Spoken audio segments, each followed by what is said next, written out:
You know, intentionally, on purpose. I start the show off by saying, we hope to inspire my viewing audience by stories of extraordinary achievement. And I really was hoping that you would be open to express and share what you just shared. Because too often, you know, folks look at people on TV and see them as being other than myself. They are something that is not I, the viewer, can't necessarily relate to.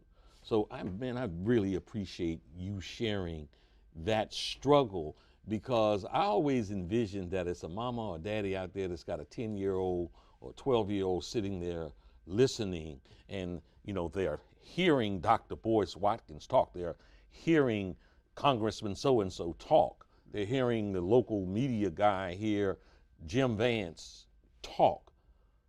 But who were they prior to this time that people now bow at their feet? Is important, I think, for my audience and for folks that obviously you communicating on, trying to reach, to understand that aspect of the struggle. Yes, the struggle is the best part, in the sense that the struggle is what makes you strong. Yeah. I don't really know a lot of people that are really successful. I don't even know if I consider myself in that category or not. But I will say that I don't know a lot of people who are really successful who don't have some pain attached to it. When you make that gain and make the progress, you have to go through the struggle. You got to go through that process of breaking something down to build something better.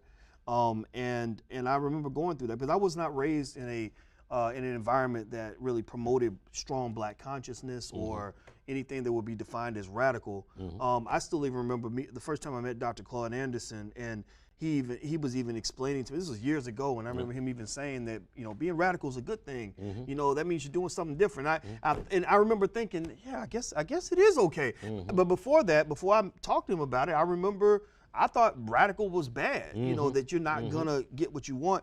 And so I kind of had to grow into that by kind of having this first illusion that was there in terms of what I wanted to be in my life, and then having that all shattered and burned to the ground, so I could build something that was so much better, something that was in an image that more deeply connected to the truths that I was finding inside myself. Like, for example, when I became a professor, I got my PhD. I remember teaching at Syracuse University and thinking, okay, I feel really accomplished right now. I'm making a lot of money. I have status and education, everything else. But I'm teaching a room full of white kids. I mean, don't get me wrong. They were wonderful children, wonderful young people. But I was like, okay, I mean, this kid, this Jewish kid who comes from a millionaire family, he already knows how to make money. I should be teaching black people. I should be talking to my own. Why am I, and I started questioning that. And that's what led me to realize, okay, there's some adjustments I have to make in order to really be where I'm supposed to be. And so what I would say to parents in terms of really building strong, empowered black people is, first of all, stop believing that the public school system is going to do that. I don't believe most public school systems in this country are equipped, nor do they have the incentive or desire to build strong and empowered black people, especially black males. Not designed. It's not designed to do that. Exactly. It's not even designed to build empowered white males. Really, it even disappoints the white community, but it really is going to disappoint you. So I think that we have to take over the education of our own children. We do have the ability to have systems. You got homeschool networks across the country. The best university in the history of the world is called Google.com. You can Google things, have your children write book reports, things like that. Because if your child knows reading, writing, if they're doing these things on a consistent basis, they're going to be fine educationally.